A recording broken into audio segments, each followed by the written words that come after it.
बच्चों आइए आज हम बीएसटी का लास्ट चैप्टर जो कि कंज्यूमर प्रोटेक्शन है, अर्थात हिंदी में हम इसे कहते हैं उपभोक्ता संरक्षण, उसको स्टार्ट करते हैं और उस चैप्टर को डिटेल में अच्छे से समझने की कोशिश करते हैं।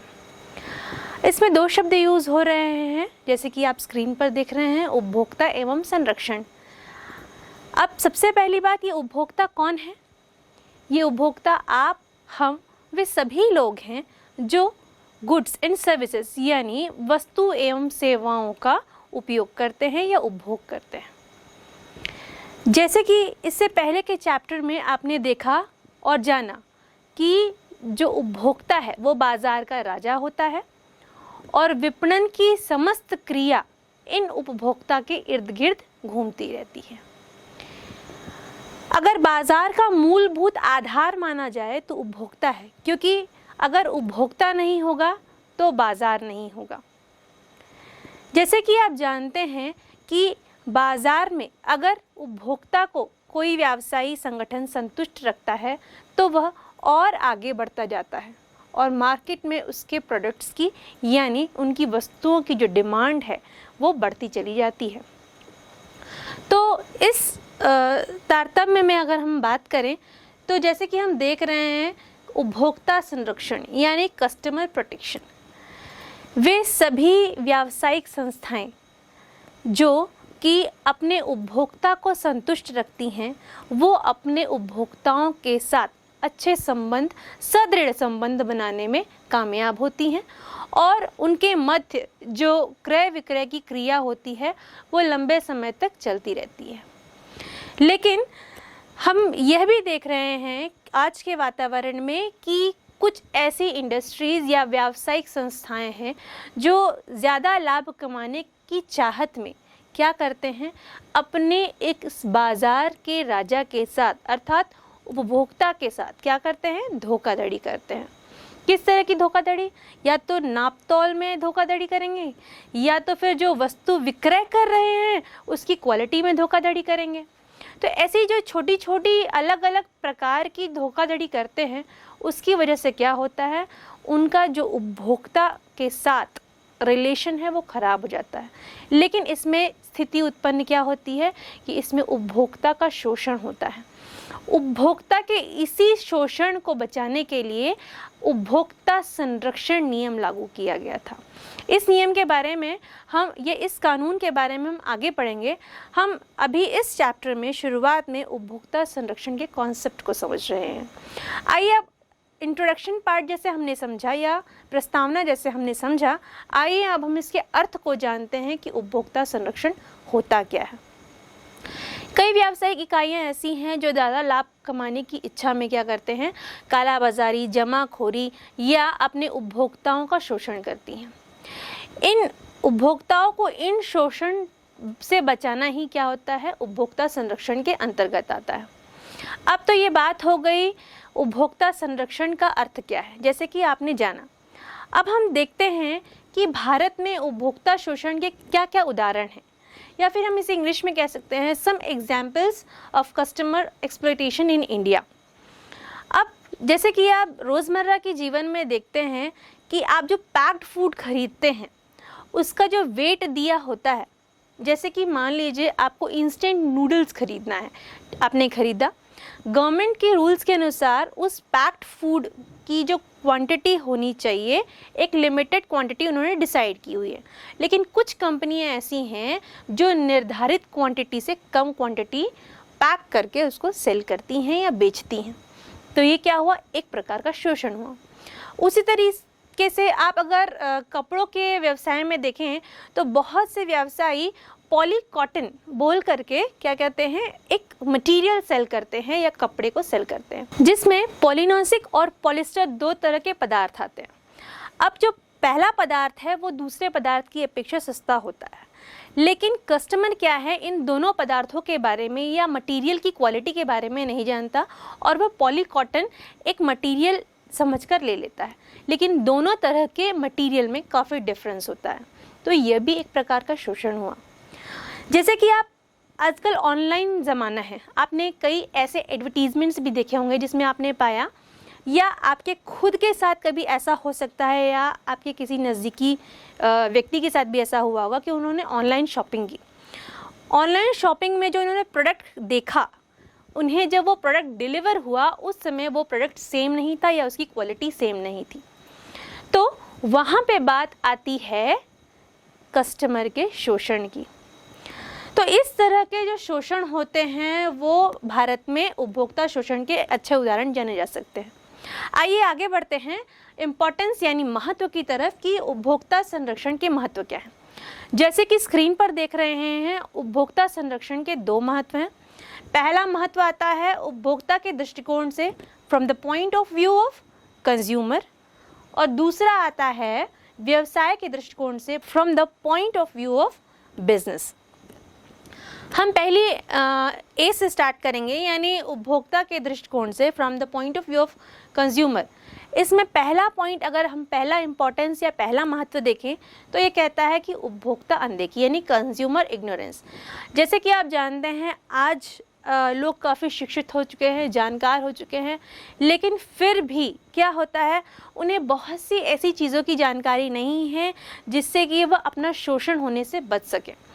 तो इन सभी चीज़ों के बारे में जानकारी रखना उनका एक बहुत बड़ा अधिकार है, और अपने जो उनके आवश्यक अधिकार हैं उनको उन्हें अनदेखी नहीं करनी चाहिए। वो क्या मान लेते हैं इन जानकारियों के अभाव में कि जिन चीज़ों से या जिस शोषण से वो गुज़र रहे हैं, मार्केट के शोषण से वो गुज़र रहे हैं, वो उन चीज़ों के आदी हो जाते हैं या उसे मार्केट का एक पार्ट समझ लेते हैं, जो कि है नहीं। उन्हें इन चीज़ों के विरुद्ध कंप्लेन करने चाहिए और अपने आप को शोषण से बचाना चाहिए। अगले पॉइंट की तरफ चलते हैं कि दूसरा है असंगठित उपभोक्ता, अनऑर्गेनाइज्ड कंज्यूमर। जैसे कि आप जानते हैं अकेला व्यक्ति कभी भी किसी भी कार्य को पूरा नहीं कर सकता, उसे संगठित होना ज़रूरी है। इसी तरह अगर कोई एक उपभोक्ता किसी कंपनी या फर्म के प्रोडक्ट से जो है शोषण का अनुभव कर रहा है, तो उस स्थिति में उसे क्या करना चाहिए कि उसी प्रोडक्ट या उसी तरह के प्रोडक्ट्स से शिकार लोग जो कि शोषित हो चुके हैं उनको ऑर्गेनाइज करना चाहिए या संगठित करना चाहिए, और उन सभी को मिलकर क्या करना चाहिए, उसके अगेंस्ट क्या करना चाहिए, कोई कदम उठाना चाहिए, या अपने जो उन्होंने झेला है या उन समस्याओं का सामना किया है उन समस्याओं के निवारण या हल के लिए शासन से विनती करनी चाहिए या उनसे मांगना चाहिए कि हमें इन समस्या से बाहर निकालिए। तीसरा जो बिंदु है या महत्व है वह कहता है कि उपभोक्ताओं को बड़े पैमाने पर शोषण, wide spread exploitation of consumer. अब बच्चों देखिए, जो कंज्यूमर हैं उसको बहुत बड़े पैमाने पर भी शोषण हो सकता है, जैसे बड़ी बड़ी डीलिंग्स करते हैं उसमें भी शोषण हो सकता है। इन सभी शोषण से बचने के लिए उपभोक्ता को अपने अधिकारों की जानकारी रखना बहुत ज़रूरी है। आज का उपभोक्ता पढ़ा लिखा है, विद्वान है, बुद्धिमान है, शिक्षित है, इस सब राइट्स, इन सब रिसोर्सेज उनके साथ है, तो उन्हें अपने अधिकारों की जानकारी होना ज़रूरी है ताकि वो इस तरीके के शोषण से बच सके और अपना प्रोटेक्शन यानी अपने संरक्षण को, यानी कस्टमर के संरक्षण को किस तरीके से प्राप्त किया जा सके या उनका उपयोग किस तरीके से किया जा सके, उन्हें अच्छी तरीके से आना चाहिए। तो इस तरीके से हमने उपभोक्ता संरक्षण के पहले पार्ट जो कि उपभोक्ता के दृष्टिकोण से हैं उसको समझा। आइए हम इसके दूसरे पार्ट की ओर चलते हैं जो कि यह कहता है कि व्यवसाय के दृष्टिकोण से, from the point of view of business. देखिए बच्चों, पहला पार्ट जो आता है वो कहता है व्यवसाय द्वारा समाज के संसाधनों का प्रयोग करना, बिजनेस यूजेस सोसाइटी रिसोर्सेज। जैसे कि आप पहले भी जानते हैं कि कोई भी व्यवसाय जो है वो क्या करता है, सोसाइटी से रिसोर्सेस यानी संसाधन लेता है। वे संसाधन कौन कौन है, जैसे कि मैंने पहले आपको बताया है, माल, मशीन, मनी मतलब पैसे, मेथड यानी विधि, और इसके अलावा बहुत सी ऐसी चीज़ें हैं जो क्या करता है, वो सोसाइटी से लेता है। अब जब वो बिज़नेस या वो व्यवसाय इन सभी चीज़ों को सोसाइटी से ले रहा है तो उसकी खुद की एक रिस्पॉन्सिबिलिटी या जिम्मेदारी होती है कि वो इनको बदले में कुछ अच्छा दे, उनका शोषण ना करे। तो यहाँ पे उससे क्या होगा, अगर वो समाज के लिए कुछ काम करेगा, क्योंकि जो बिज़नेस रिसोर्सेस या संसाधन ले रहा है उसकी यह खुद की जिम्मेदारी है कि वह सोसाइटी को हेल्प करे या उसको आगे बढ़ने में मदद करे, न कि उसका शोषण करे। आगे हम अगले महत्व की ओर चलते हैं, जो कि कहता है सामाजिक उत्तरदायित्व यानी सोशल रिस्पॉन्सिबिलिटी। सोशल रिस्पॉन्सिबिलिटी, जैसे कि मैंने आपको बताया कि हर व्यवसाय की एक सोशल रिस्पॉन्सिबिलिटी होती है। अब किसके तरफ होती है, ठीक है। देखिए, एक व्यवसाय से कई लोग जुड़े होते हैं, है ना। इन्वेस्टर होते हैं, शेयर होल्डर्स होते हैं, वहाँ जो काम करने वाले एम्प्लॉयज़ होते हैं, और साथ ही साथ कस्टमर होते हैं। ये सारे लोगों के जो है उनको संरक्षण देना, उनका शोषण होने से रोकना, ये उनकी जिम्मेदारी है। लेकिन कस्टमर चूँकि क्या होता है, एक बाज़ार का राजा होता है, तो प्रायोरिटी क्या बनती है कि इस कस्टमर को सेटिस्फाइड रखना, ठीक है। तो जब कस्टमर सेटिस्फाइड रहेगा तो अपने आप क्या हो जाएगा, ये सारे लोग भी सेटिस्फाइड रहेंगे, और जब पूरा सोसाइटी सेटिस्फाइड रहेगा तो सेटिस्फाइड यानी होता है संतुष्ट। जब पूरी सोसाइटी यानी समाज संतुष्ट रहेगा तो उस स्थिति में क्या होगा कि एक व्यावसायिक इकाई अपनी जो सोशल रिस्पॉन्सिबिलिटी है, जो सामाजिक उत्तरदायित्व है, उसको पूरा करेगी कि वह अपने लोगों को या जिन लोगों से उन्होंने संसाधन लिए हैं उनका शोषण नहीं होने दे रही, उनको उनकी उपयोगिता की चीज़ें उपलब्ध करा रही हैं। अगले हम महत्व की ओर चलते हैं, जो कि इसमें तीसरा महत्व है, वह है व्यवसाय का दीर्घकालीन हित यानी लॉन्ग टर्म इंटरेस्ट। अब देखिए, सीधी सी बात है, जो व्यवसायी अपने उपभोक्ता को संतुष्ट एवं खुश रखता है उसका व्यवसाय लंबे दौर तक चलता रहता है, और उनके लिए कस्टमर्स हमेशा अवेलेबल रहते हैं, यानी उपभोक्ता हमेशा मिलते हैं, क्योंकि उनकी जो काम करने का तरीका है, उनका जो प्रोडक्ट का क्वालिटी है, क्वांटिटी है, वो जिस तरीके से विक्रय कर रहे हैं, उन सारी चीज़ों से वो क्या कर रहे हैं, अपने उपभोक्ता को क्या कर रहे हैं, संतुष्ट कर रहे हैं। अगले हम महत्व की ओर चलते हैं, वो कहते हैं सरकारी हस्तक्षेप यानी गवर्नमेंट इंटरवेंशन। अगर कोई भी व्यावसायिक इकाई या कोई भी व्यवसायी अपने कस्टमर्स का शोषण करेगा या इस तरह के कुछ कार्य करेगा, तो वहाँ पे गवर्नमेंट का हस्तक्षेप होना वाजिब है, क्योंकि गवर्नमेंट की मोस्ट प्रायोरिटी क्या है, या किसी भी व्यवसाय की मोस्ट प्रायोरिटी क्या है कि उपभोक्ता को संतुष्ट रखना। अब जब उपभोक्ता ही असंतुष्ट है तो वहाँ पे क्या आएगा कि शासकीय या सरकारी हस्तक्षेप अपने आप आएंगे।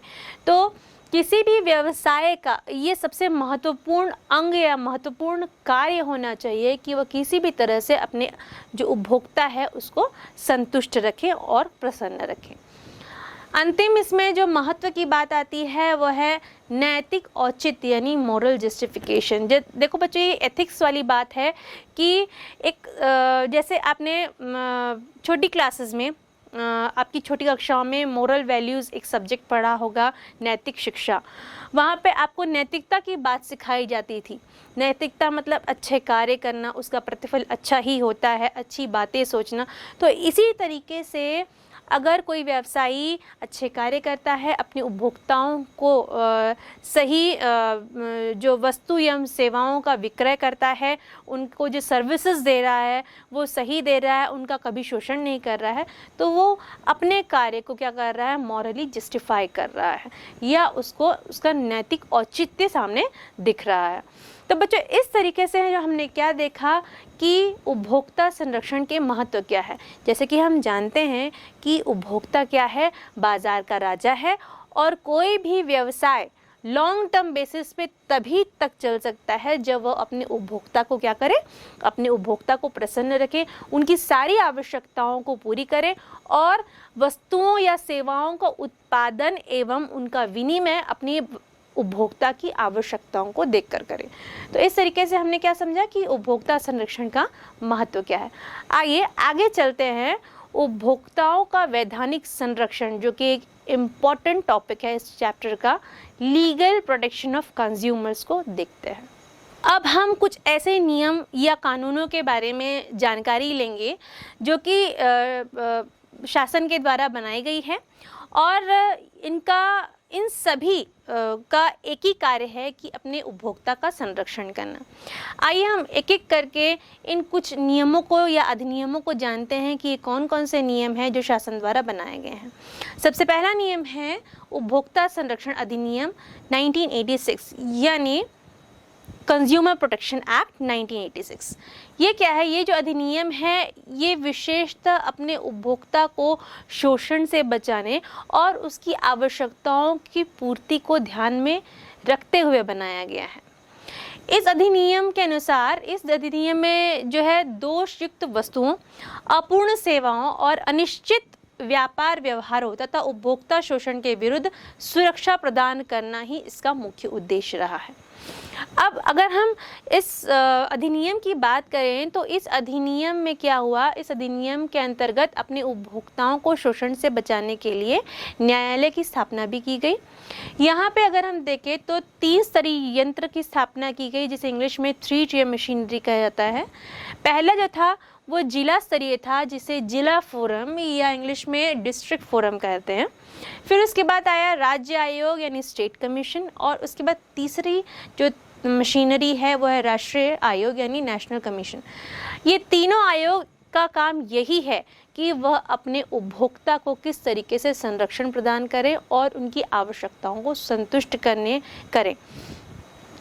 अब उपभोक्ता संरक्षण के अंतर्गत और उपभोक्ता संरक्षण को बढ़ावा देते हुए उनको शिक्षा प्रदान करने के लिए उपभोक्ता संरक्षण परिषद की स्थापना के बारे में भी विचार किया जा रहा है। किसके अंतर्गत? उपभोक्ता संरक्षण अधिनियम 1986 के अंडर में। तो बच्चों ये उपभोक्ता संरक्षण अधिनियम शॉर्ट में था, अभी हम इसको विस्तृत में बाद में जानेंगे। इसके बाद हम अगले नियम की ओर चलते हैं जो है अनुबंध अधिनियम 1982 यानी कॉन्ट्रैक्ट एक्ट 1982। देखिए बच्चों, इसमें 2 पक्ष होते हैं, ठीक है? 2 पक्ष होते हैं और दोनों एक दूसरे से कॉन्ट्रैक्ट करते हैं। कॉन्ट्रैक्ट यानी क्या करते हैं? अनुबंध बनाते हैं किसी भी कार्य को करने से पहले। अब यदि किसी भी पक्ष की के कहना यह है कि सामने वाले ने या विपक्षीय पार्टी ने क्या किया है, अनुबंध के अनुसार कार्य नहीं किया है, तो उस स्थिति में वो क्या कर सकता है? न्यायालय में जाके उसके अगेंस्ट कॉन्ट्रैक्ट एक्ट के अंडर स्यू कर सकता है या उसके अगेंस्ट केस दाखिल कर सकता है। तो इस अनुबंध का कार्य, इस अनुबंध के अंतर्गत यही देखा जाता है कि जो अनुबंध तैयार किया गया था 2 पार्टियों के बीच, क्या वो अनुबंध के अनुसार प्रक्रिया पूरी हो रही है, और अगर कोई पक्ष इस कार्य से असंतुष्ट या शोषित महसूस कर रहा है तो उसको न्याय दिलाना ही उसका कार्य है।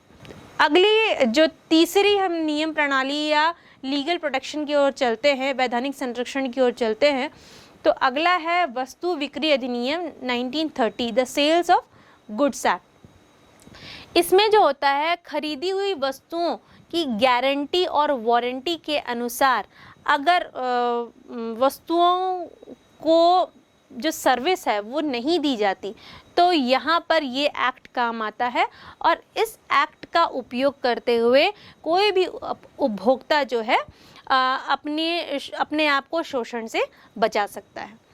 इसके बाद हम चौथे अधिनियम की ओर चलते हैं या वैधानिक संरक्षण अधिनियम की ओर चलते हैं जो कि है आवश्यक वस्तु अधिनियम 1955, जिसे इंग्लिश में कहते हैं द एसेंशियल कमोडिटीज एक्ट 1950।